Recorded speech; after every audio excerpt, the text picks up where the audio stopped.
recording so that YouTube doesn't get mad at me. So, welcome back, everybody. We have some things to talk about, and then we'll talk about some ethics, which is going to be lots of fun. And um, yeah, that'll pretty much be the plan for today. So, I hope you all got the notes.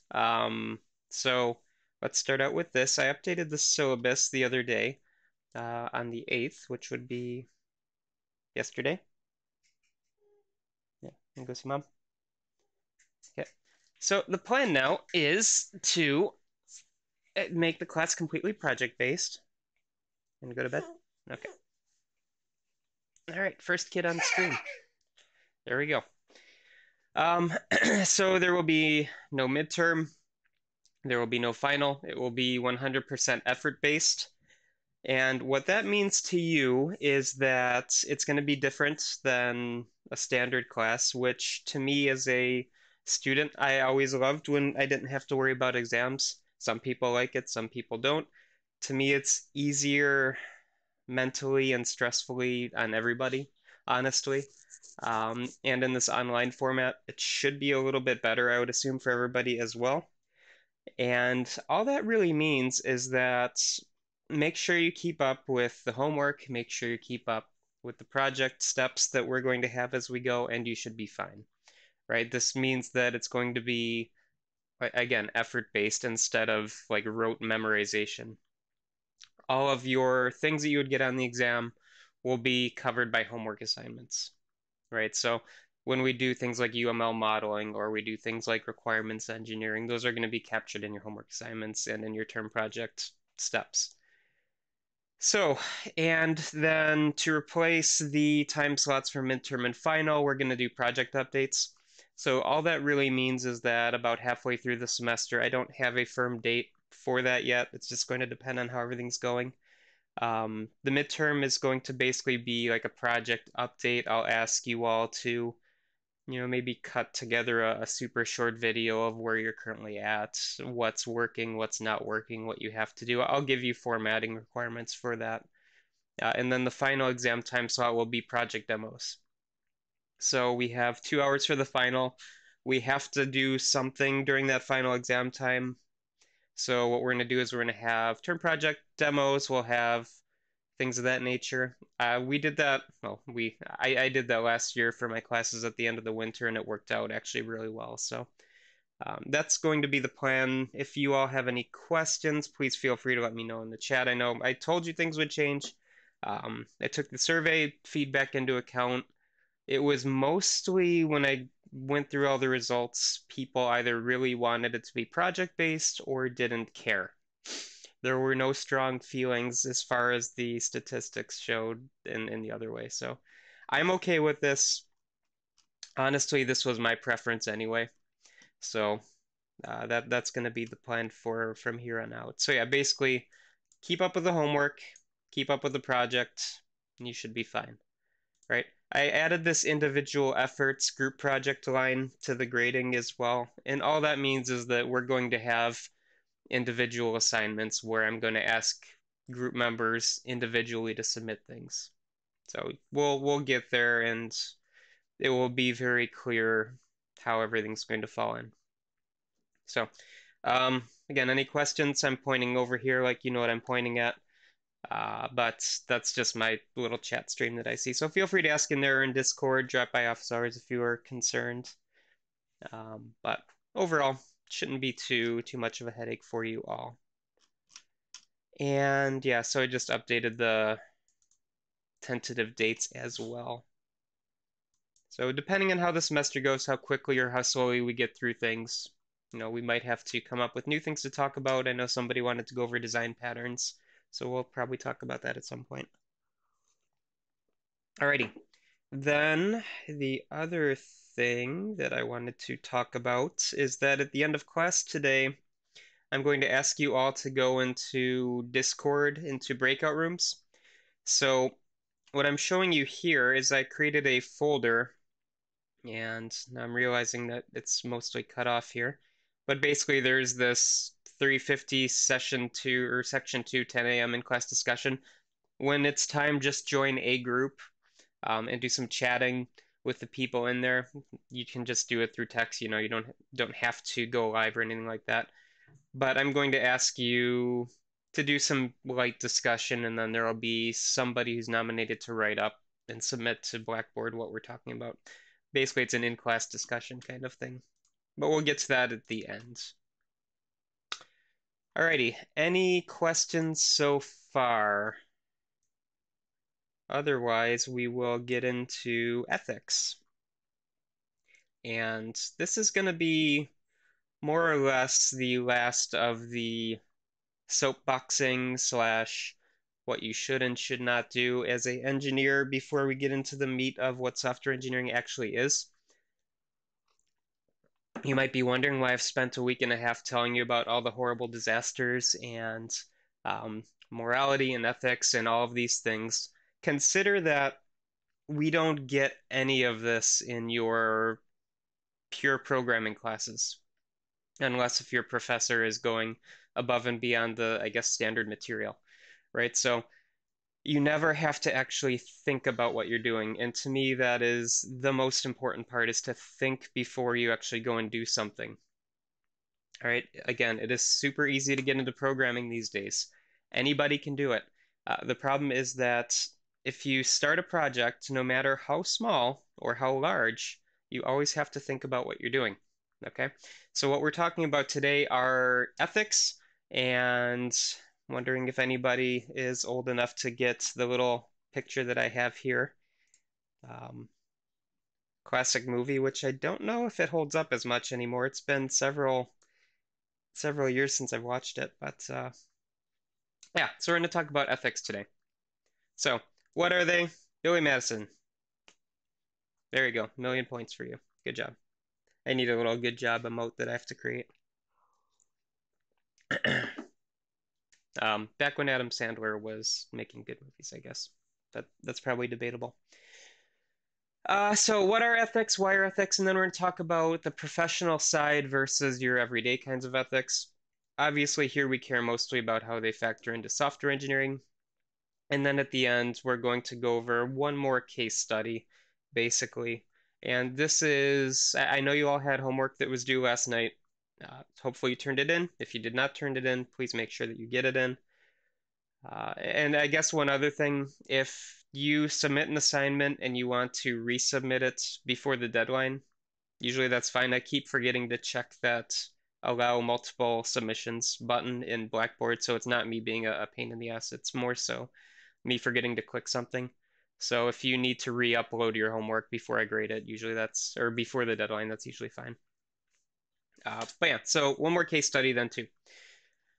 So ethics, what are they? Basically, you're going to hear a lot about morals, you're going to hear a lot about ethics, and there's a lot of gray area in between them. Basically, what this is as a category is your sense of moral duty or obligation, right? So what is good, what is bad for whatever your particular aspect that you're looking at is. Okay, so this is your set of principles. This is your group principles. Maybe this is your project team or your business principles. So you're going to have multiple categories of what ethics are, and it's going to be up to you to adhere to them. Right? So you are basically going to have to deal with this. Now, here is maybe a good way to contextualize this is that ethics tends to be is a guiding byline that you're doing the right thing. Okay? So you're going to be faced with a lot of difficult situations as you go. And again, right now the stakes are very low. You're doing, homework assignments or term projects or project team things for your senior or sophomore projects, what have you. You're not going to have a lot of huge ethical concerns at this point. But when you go start working in the real world or you start putting things out on the internet for everybody else to consume, you have to really take a step back and think about this. So if you want to add a feature and there is any kind of ambiguity, maybe take the requirement that you're adding or take the feature that you're adding, and instead of saying, I need X feature, Maybe rephrase it as, is it right to add this? Okay. And let me give you a very concrete example of where this makes sense. And especially for those of you that are getting into programming, maybe you're super excited about making the next great app for your phone, right? And we all have been impacted by this in one way or another in terms of your personal privacy. I'm a huge advocate of privacy, which is why still I don't necessarily ask you for your Twitch usernames or anything like that. And I needed to know Discord, but that's beside the point. Let's say that you want to make an app, right? And it's a phone application. So I've got the next great phone app. It's going to, I don't know. I don't have a great example offhand, but it's the best widget in the world, right? It's a calendar. Okay, so all of you are having problems with keeping up with homework assignments because Blackboard notifications are horrible at this point. So I'm going to make the best phone app to notify me about homework deadlines. All you should need to have access to is when a homework deadline is due, and maybe the ability to pop up a notification. I don't need access to the camera, to your file system, to your biometrics, to all of your stored passwords on your phone. But what you're going to see, install something off the Play Store or the Apple Store. I don't even know what it's called anymore. Is it just the Apple Store? But you're going to get apps where they pop up, this app needs permission for everything. And then this thing, whatever you've installed, has carte blanche access to your entirety of your data. Maybe you can activate your microphone silently. So there's lots of privacy issues here. This is purely an ethical thing. And, the EU is getting into governance with their GRDP, um, at the right acronym, tracking you versus for advertisements and privacy and all that. But again, keep in mind, there's nothing stopping you from collecting that info, and you have all of the users that are going to click fine. Just who cares? It's the app. It's going to make my life easier. But that's that thing. Ethically, morally ambiguous. If I'm going to collect that data as part of future advertising, monetization, or something like that, very, very bad, in my opinion. But maybe you need it, and then you list out exactly why you're using that. Okay, so this could be an example of an ethical quandary. And again, you're having people who are just learning how to program, and the first thing they do is learn how to make phone apps. And they don't necessarily understand that they shouldn't have access to the microphone at all times or the camera, right? So again, it's kind of an ethical pickle in a way. But again, maybe you need that access as part of your business position. I don't know, it just depends. So why do we care about these? If you have good ethical behavior, generally and usually this is going to lead to a good consequence for you, for your users, for your company, for society at large. So look at it from maybe a global standpoint that you're doing good things with your ethical, your good ethical positioning. Ideally, you're going to be happy because of this. But the thing to keep in mind here is that you, as whether you go science, whether you go engineering, whether you go business, whatever route you decide to take, the choices that you make ethically are going to kind of stack up and they're going to build and build and build. And ideally, if you're making good choices, you're going to contribute to society at large. All right, so you're going to get this lovely term here that is very, very difficult to hang on to called public trust, right? So if I'm making, again, an app and I put out, let's say that you create a company, become a famous app developer, you put out one application that just completely tanks public trust in you, right? So somebody discovers that I'm surreptitiously monitoring your conversation and popping up ads on your home network because I hear you talking about Facebook or play sets outside, or I need a new bookshelf or something like that, right? Well, all of a sudden those ads start popping up and you're wondering, I've never searched for this. How does it know? Well, trust in your application tanks, so people maybe stop installing it. You get a whole bunch of people on the internet saying this is a horrible invasion of privacy, and then your business starts to see problems as well. So these decisions, again, no matter how minor, they start to stack up. Is this theoretical? um, I'm kind of mixing and matching what I know out of mobile app research plus cybersecurity plus random inklings of weird Facebook pop-ups and Amazon and pop-ups and all of that. All of this is kind of a good advocacy for why I like to run something called Pi-hole on my home network to do network-wide ad blocking because I never see any of this stuff anymore. But that's a talk for a different day, I suppose. This is the time in my slides. I should add a note in my little notes. This is where we have our long and misguided professor rant. So that's what we're doing here. Basically, again, ethics, this is very high level, very theoretical. All it boils down to is making good decisions with what you're doing at various stages here. What's it called? Facebook does not. Yeah, coming from a robot. Anyway, so this is the end of the happy, fluffy part of the conversation here. This is what Unsplash photos popped up with happy/fluffy. To your point about not listening to conversations, there are so many studies for and against that I don't even know what the right answer is, but it's probably just an aggregate of all the cookies that follow you around when you're browsing the internet. Anyway, to software engineering specifically, let's talk about this. Let's take this not this very high level concept of ethics into something a little bit more nuanced. So we're going to try to cover more professional things. So you are all going to become professional engineers, professional programmers, making you an expert in whatever field that you're, yeah, Google Home and the Echo and all that just freak me out personally, but that's just me. Um, but anyway, so you're going to be an expert in your field. You are going to be an expert in your domain, whether it is a particular application that you've created or that you've contributed to, you are the expert, right? So the output of this product, whether you are a programmer, a quality assurance person, project manager, whatever you have, all of these decisions, again, are going to kind of build up over time. And this will affect a large number of people. And I have this here in massive bold font. Professional can cause great harm through dishonesty, carelessness, or incompetence. None of these are excusable here. If you're lying, if you're careless, or if you're incompetent, they're all going to have a very similar outcome in that your product will negatively impact others, right? Whether it's privacy invasion or a horrible catastrophic failure like we looked at in the homework assignments, right? So these are your ethical responsibilities as a professional. Now, there is a joint task force between the IEEE and the ACM. So these are two of the large professional societies. If you're not aware of them, I'm sure you're being bombarded with requests to join. I tend to only keep my membership up when I need a discount at a conference.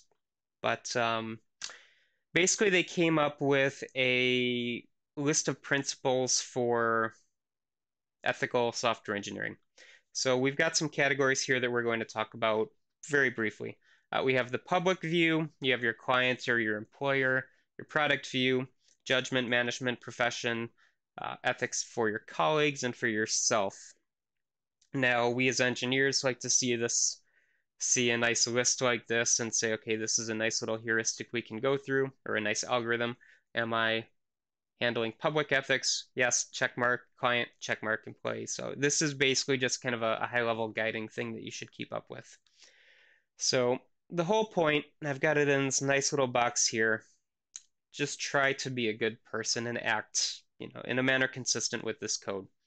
So this is, again, more of a professional side of things. So your obligation is a good employee and a good person. All right, so what is public trust here? So you should always act consistently with the public interest in mind. So the general public, right? Is your product going to harm society or is it going to desolate society? You make the next Skynet or what have you. That's going to be a horrible thing, right? So make sure you act with the public in mind. But now you're also going to have all of these extra concerns that you're going to have to deal with. And don't just be a good person, but make sure you keep up the core values of the company, keep up the ethical obligations to your client, to your employer, while still maintaining public interest, right? So now you're dealing with the client, you're dealing with your employer. Are they happy with what you're doing? Nice thing about clients and employers, usually we're going to have things like requirements documents, we're going to have specifications for how code should be checked and formatted and its output. So we're going to have hopefully principles or at least goals that we can keep up with for this. All right, your product. Anything that you create and that you modify should be held to the highest professional standards possible. Again, consider that this is effectively a type of engineering and that anything that you're creating is going to be used by others. Also, use your best judgment. I'm going to just basically cover that here. Use your best judgment when you're doing all of this. And then the last set of highlights here, we are keeping everybody happy. We're making sure product is not a horrible thing. Oh, we also have to deal with our management. We have to ensure that all of our software development practices are correct and that they are not outputting anything morally ambiguous. We have to be professional. We have to be supportive of our colleagues. We have to be fair to our colleagues. I'm not just going to give everything to my one developer. I'm going to try and spread it out and make sure our team is all working to the same standard and nobody feels left out or anything like that. And then, last but not least, which is honestly just as important as all of these other ones, ethics for yourself. So you as an engineer, as a computer scientist, information systems person, whatever your discipline is, you are starting down this path of lifelong learning. All right, so ensure that you're keeping up with the latest and greatest in your profession and that you are ethically applying these principles that you're learning. Basically, what this last point is that if you are going down the engineering route, you should never be done learning. All right, you should always be keeping up with what the latest and greatest is in your field and other fields too, if you're interested in them. Does this mean keep up with academic papers? Does this mean keep up with very niche research? Only if it applies to you, right? But, AI, machine learning, cloud computing, these are all relevant topics to everybody right now. It's probably be a good idea at least to have some kind of an understanding of what they are so that you can at least speak with colleagues who are working in that, or not. So that's just more of an example. And to me, this is very important because, I'm still learning myself too. So one thing that I want to show, I had to reboot my computer right before class, so I lost where I was at. What I tend to like to do is to try and follow along with your term projects if I can, and try to develop something myself as we go. So, my terminal up and going here. I'm trying to learn something new myself, right? I am getting very interested in procedural content generation. So what that means is games or applications that are created by themselves, basically. So I'm trying to learn a particular framework for that, actually two of them. So I want to keep up with Module A and Module B. So let me search roguelikes, PLT, Python. All right. Procedural generation, that's fun. It is fun. And if you're making a game, it can either be really, really boring or really, really interesting. So let's go. Interesting is Dwarf Fortress, and I have no idea what the current state, but the example of procedural gone wrong is No Man's Sky, though I heard they have made a lot of wonderful updates. Perlin and Simplex Noise. Yeah, so you can do some really cool stuff with that. Actually, let's go on a quick aside here since I have a few minutes before we talk about the case studies. Okay, so let me open this in a incognito tab. Otherwise, procedural. So this is a very cool subreddit if you're interested in procedural. So there was is this it? No. Recently, somebody was combining Perlin and I think Simplex Noise to your point. Sorry about this. Thought it was a lot closer to the top in the hot side. Where's it at? All right, quick scrolling, and if I don't find it, I'll just pop it in the Discord channel. If you have no idea what procedural generation is, basically you're writing algorithms based on mathematical formula to generate environments, generate text, I got to get my Pi-hole up and running because I really don't need to see lagging ads. All right, so here's a Python implementation. So you're generating, looks like oceans and worlds and things like that. Where is that stupid thing at? I showed my wife it last night because I thought it was super cool and it was like right at the top. Yeah. Anyway. All right, so here's a fun one. Artificial life using procedural. I'll look for it later. Otherwise, I'm just going to be scrolling forever. L trees are fun, pretty. Yeah, procedural generation is super cool if you're into this. You do not get to see my Reddit username, my private one, so there's that. But anyway, what I wanted to show you was that I want to learn a particular terminal framework. It's called Barelib Terminal, which is basically a way of doing graphical stuff just in the terminal. So if I do Python 3 sample, there is like no documentation for this thing. It's all in sample programs that they have. Like if I wanted to do dynamic sprites, so here's like a little roguelike type of thing where it's got a map generated. We have tiles. Um, we could have sprites. So basically, it's a little graphical framework. It's very lightweight. It's all in Python. And I want to combine this with something else, which I have no experience with other than basic knowledge from my undergrad days, is grammars. So grammars are where basically you have like recursive calls to different areas. And one interesting thing is tracery, where basically this is a dialogue generator or a story generator.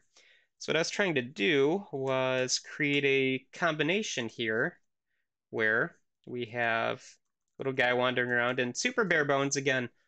Consider this as software engineering, so it doesn't have to be super polished as long as we have some kind of, the artifacts to go with it. So for this, I'm going to want to develop requirement specs. I want to create use cases. I'm going to create test cases, and things of that nature. Graphics, we'll hire an artist to fix this later on or something. So here I've got my little Barelib terminal. So I have the basics here for um, things moving around. So I'm moving the little @ symbol, and then I see this guy, and I talk to him. So I used tracery to generate all this text. So there's basically a hello world example for tracery where it just combines all the different interactions that you can have. And if I move farther away, he starts moving away. So I have a lot of use case ideas in mind. I have a lot of requirements in mind, test cases. But at its core, I just want to learn something new. And this is how I am approaching kind of this term project. This up here is supposed to be water. By the way, it does not look like water currently. So where does this fall into ethics? This is the self-improvement side of things, right? If I don't keep up with what's going on, then I'm going to become a dinosaur very quickly, right? I've been trying to keep up with things like Unity, with Godot, because I like game design. Those of you that hate game design, I want nothing to do with it. There's app development, there's, web apps, everything that you are interested in, there are light years of improvements. Right, one other thing while we're on this topic is that I used to be a freelance web developer when I was working full time. I thought it was fun, I'll make websites. This was right around the time right before HTML5 came out was when I was doing that. So everything was, for me, I would hand code HTML. I'd pop open a text editor, write all my code, light jQuery if I needed it, but it's all HTML, PHP, that kind of thing. When I was an intern, it was ASP, and that was awful. But now I go back to web development, and I am completely lost. I didn't know you had to compile websites now, until I started doing GitHub page type things where you have to compile like the .scss files into a full website. Um, so for me, there's a huge ramp, a huge learning curve there. And just to this point, not to take too much more time here, but if I join a project where they're using a new framework and I have no experience with that, it's very easy for me to start making bad decisions about features I want to add in. right? Because I'm using maybe older methodologies and those have been deprecated for various reasons. So just some examples. The simpler days, yeah. Back when the web was more of a Wild West kind of thing. Did a animated construction GIF. That was when I started learning how to make web pages. The good old Angel Fire days. Anyway, enough waxing philosophic here. A good time I started not shaving. I can stroke my beard and talk about how good things used to be. Um, that is not saying that any of the new technologies are bad. They're all really exciting and they're all really interesting, but lots of ways they can go bad too. So let's talk for the rest of the class about some ethical case studies. You all had to reflect on the homework, on the case studies that I gave you in Blackboard. And the whole point of this is not necessarily that, your opinion is right or wrong. This is all ambiguous. What I'm looking for here is critical thinking. Okay, so why did things go wrong? What are the reasons that we got to this point, right? Because if let's talk about Therak again momentarily, not to hammer on this a lot. I just want to kind of wrap it up a little bit. Again, this was the radiation chemotherapy machine that we talked about. There are lots of problems with this. The engineers did not get into this thinking that we are going out to harm people, right? Otherwise, you can look at it from two sides of things. There's the I'm a good person, there's no way I would ever do this intentionally. Or the business side, if you want to look at it kind of cynically, it's a very bad business case for your products to hurt people. I guess unless you're in the weapons manufacturing business, but chemo machines should not do this. So let's look at this very briefly in a different light here with these different ethical terms that we have. So from a business side of things, so the business ethics, from that side, we have the institutional culture causes. So this is where the business should have been having a list of ethics that we're going to follow here. So internally to the software engineering side of things, there's no independent reviews, which we know now is effectively required for any project. We never did any assessments of how the software might fail. The UI was poorly designed. We didn't believe our user stories or our users' reports, and there's no integration testing.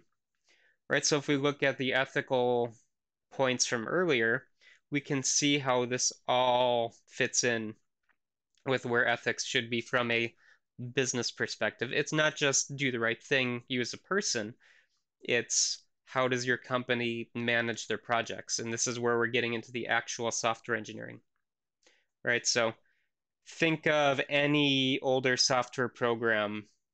This is obviously a piece of hardware. You're limited in terms of what you can display, but malfunction and then 2 digits, that means absolutely nothing to a user, right? Even today, when your Windows machine blue screens, you get that hexadecimal error code. And now at least you have a QR code, but it just takes you to like a general help me page kind of a thing. You don't necessarily know what went wrong with your computer. Right, when my machine blue screens, unfortunately this one hasn't yet in a while. I had a older machine over the summer that blue screened every other day. But me as an engineer, I know what page FLT or sys fault means, right? My hard drive's dying, my RAM is corrupted, or something like that. Normal users have no idea what these error codes mean. So the users can't come back with accurate reports of what went wrong, right? They only see the impact to the people that are out there. All right, so from the engineering side, from the actual, software and hardware development, we had our problems with handling user input. We're reusing old code without checking it. We don't have any hardware fail-safes. We have race conditions. And then interestingly, there's a fault flag, which we didn't talk about, but it should have been in the documents I gave you. Basically, the number of faults could be reset to 0. Okay, so we are, using that trick in like Donkey Kong to get a million high score and then it rolls over kind of a thing. Where we're overriding our buffers. So there are a lot of problems that happened here, right? And if we go back to all the ethical quandaries and dilemmas, this is all apparent in this particular case study. So now what I would like you all to do, we're going to do this Discord breakout room thing, and this is kind of an experiment with you. I'm curious how this will work, if Discord's going to be a good place to discuss quick things like this. But what I'd like you all to do now is to go into the Discord channel, join one of these random groups, so 1, 2, 3, or 4. There's no hard requirement on who joins which one. Just, maybe try and spread out a little bit. That's the syllabus, not the slides. That's still the syllabus. There we go. Come up with a response to this. So you all, I'm sure, remember the Challenger explosion, so the space shuttle. 1986 exploded shortly after liftoff. So I'm going to leave this slide up as you all break off into groups. But what I'd like you to do is to read this and think about a couple of points. So we have some failures with O-rings, we have some known limitations of what was used, and yet the thing still exploded. So let me go ahead and go towards what I'm asking you to do. So here I've got just the high-level things. Created a few Discord channels labeled 350 discussion. This has been renamed to your time to make it a little bit easier. What I would like you to do here is discuss these points. So who is at fault, why are they at fault, and what should have been done differently? So these are the 3 answers. Should look similar to your homework. Again, I want to hammer this point home that ethics is a strong aspect of engineering. This is going to be an in-class assignment type of thing, so it doesn't have to be super detailed. It's more of a discussion and come up with a response kind of thing. Nominate one person from your group to record all of your names and answer these 3 questions. Turn it in by tomorrow at midnight. So again, just try to kind of aggregate these responses here. All right, makes sense? And let me pull up the Blackboard slide really quickly just to show you this. Or not the Blackboard slide, the Blackboard thing that you need to go to.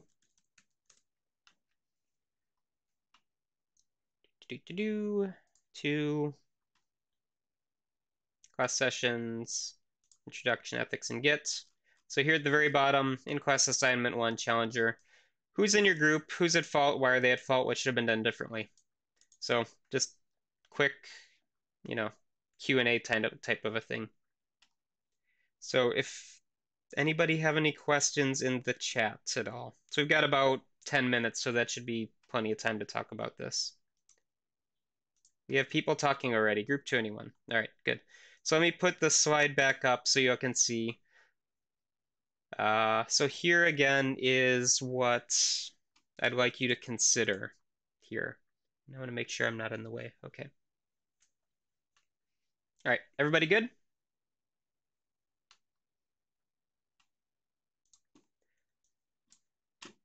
All right.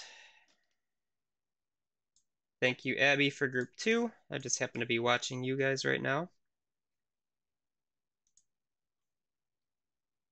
Dylan, good job in group 3. Group 1, awesome. People in there. And group 4 is empty. So spread out however you want. I don't care how many people are in a particular room. Just make sure that everybody gets their name on the assignment so that I can give you in-class points.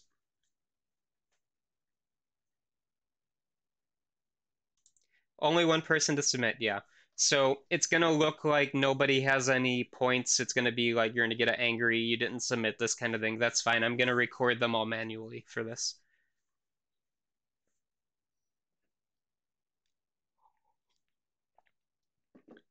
If we were in class, I would say split off into groups. One person record all your answers and turn it into me at the end of class kind of thing. Where is the assignment? It's in the class sessions folder. So it is class sessions, intro, ethics, and Git. It's at the very, very bottom. Unfortunately, I couldn't make it a group assignment in Blackboard because I would have needed to have known your groups ahead of time, and I just wanted you all to kind of naturally become a group.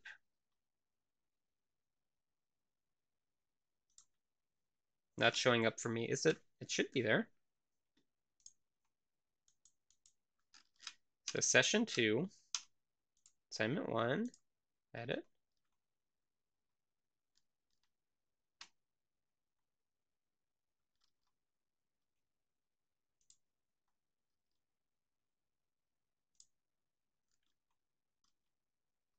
It's available. Maybe I had a group. Is it there now if you refresh?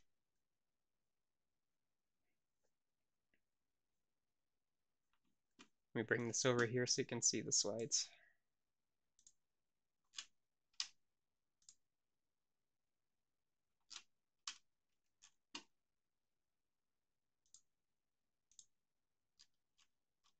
If I go into student mode, I can see it, so hopefully you can see it now. Okay.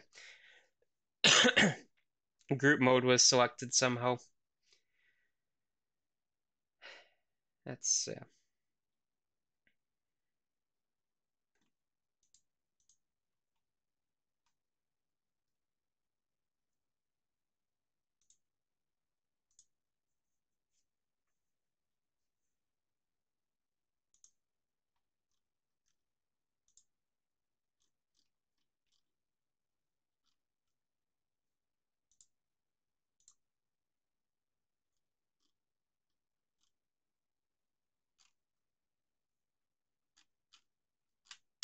let me let's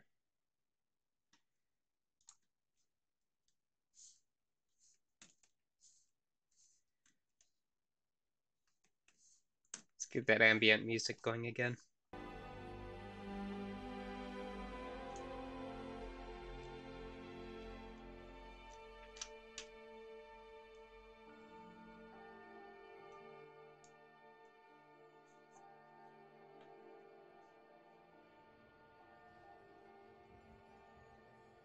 And this is how you get a YouTube copyright strike.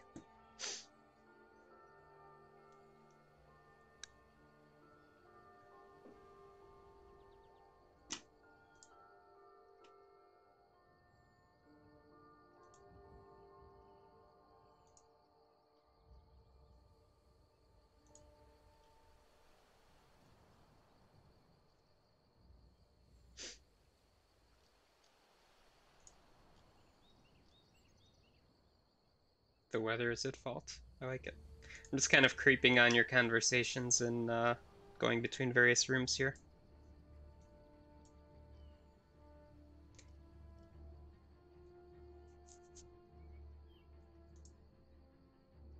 When we turn in the assignment, yeah, you know what? Yeah, that's fine. You can screenshot too, but maybe try to do a quick summary of who and why and what.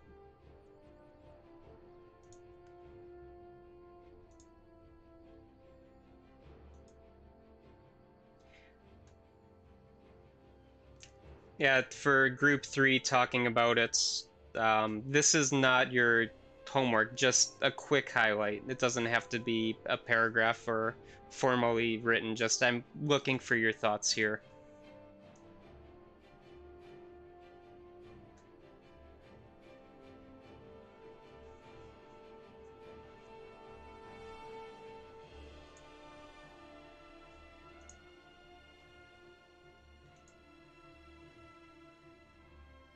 Just looked up an article where the engineer blames himself. Oh god, yeah, could you imagine being somebody who worked on this? Like, I would...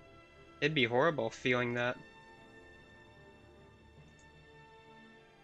Because you always have hindsight, right?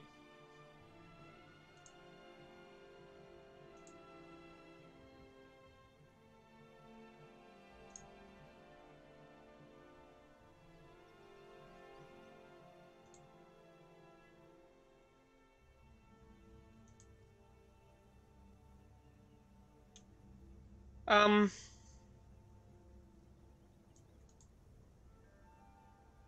So for now, can we... So I'm answering Kit Kat here. If you can get your real names just for now, until I'm aware of everybody's correlated username to Discord name. This weekend I'm going to make up a big spreadsheet and I'm going to share it with all of you to make sure that we know who is who. And that I have it right, basically.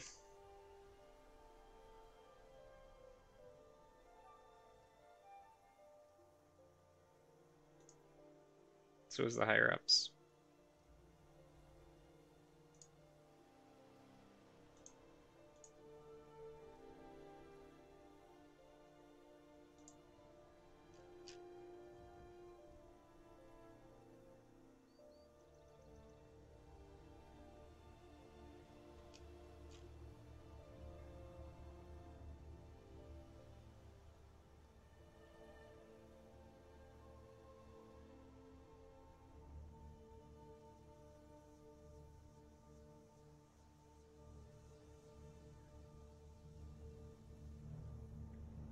I'm just scrolling through the emotes in my streaming software. I am so out of touch with what all these mean.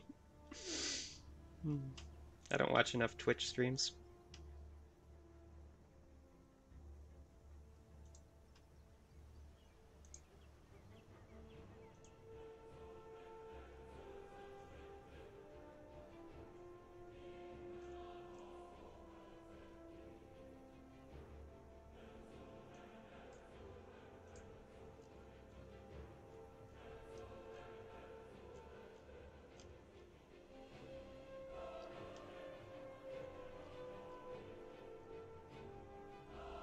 There we go.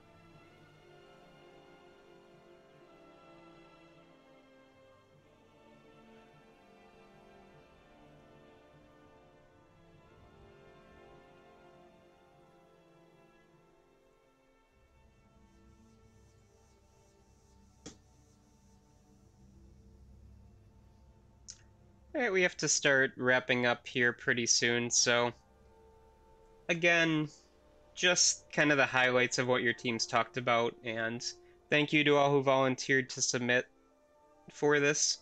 So while I have you here, I'm curious, does this work out okay for you all for discussions where, you know, I don't make you go on camera or anything like that?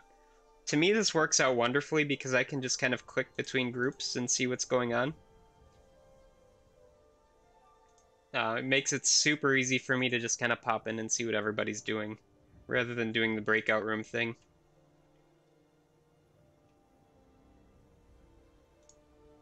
Just delay the launch, yeah.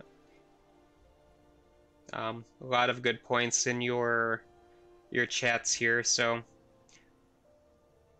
basically there were some decisions where people could have put a stop to it, and they didn't. So definitely you're all capturing what's going on here.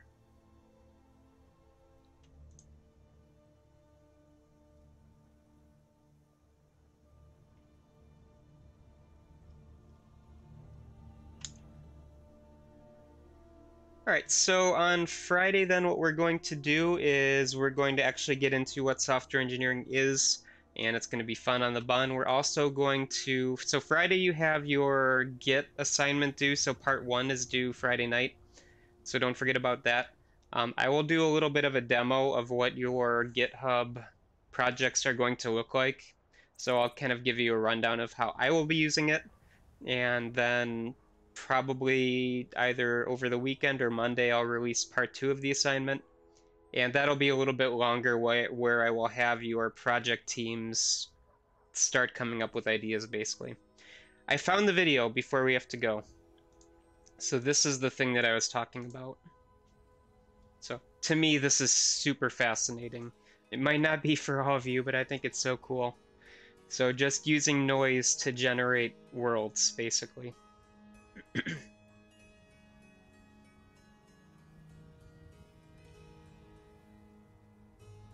I honestly have no idea how Civ does it. There are a lot of different ways you can accomplish things like this, though. If you're familiar with a game like, um, I think I talked about before, Fallen London, Sunless Seas, Sunless Skies, you have pieces that you know approximately where they're going to be, and you randomly generate kind of around that. Similarly, with games like Binding of Isaac, Spelunky, you basically have prefab components, and then you kind of stitch them together with noise in between. Anyway, thank you all for a good class and for participating. Smooth Minecraft, yeah. Procedural generation is super cool. And with, oh, let me turn off this music here. I feel like I'm yelling over it now. Um, with all of like the components and tools and tutorials that are out there, it's pretty easy to get into things like this. So, anyway, I will see you all Friday. Scribes for your rooms. Don't forget to turn that in. Make sure everybody's name is on it so that you all get your points for the in-class assignment. And I will see you all Friday. So, thanks for a good class. Bye, everybody. I gotta end with that music, right? There we go. I will be office hours start in 10 minutes too on Blackboard if anybody needs to chat too. So, yeah.